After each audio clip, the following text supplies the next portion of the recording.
Another episode of Junkyard Art are my little insect hotels. These are made up of just square pieces that are stacked, as you can see, and then I took a flamethrower and burned it.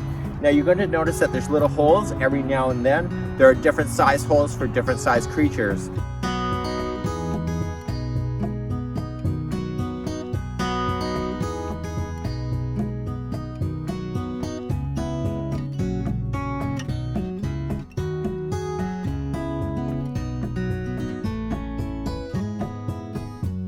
So we saw this idea on TV with another concept, and I thought this is kind of fun. Again, offcuts from the lumber yard, just really quite easy to do. And then I took the dish cutter and then I just carved into it to make it look a little more interesting. This is year number 2, so I made these last year. You can see how the winter has impacted these things, which I think it looks more fabulous. As I was making them and lying them on the ground, because it took me a couple months to do these because just life got in the way, the ants and everything started actually nesting and everything inside the little holes when it was on the ground. But that's the whole point of this thing. So you may find in the upper levels that are different species versus the lower levels.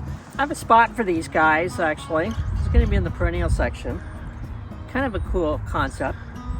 But eventually what we need to do, to finish this off, we need to actually put a bowl on here with a little bit of mud. And that mud, well, occasionally you got to keep it moist.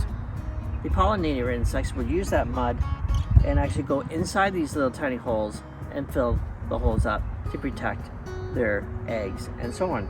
So it's a cool idea, and I actually love what Mikey did. I don't have any arguments to this. It's really kind of neat, and the best part of it, we are actually trying to do our part in sort of encouraging pollinators and any insect for the garden. So that's what I love about it.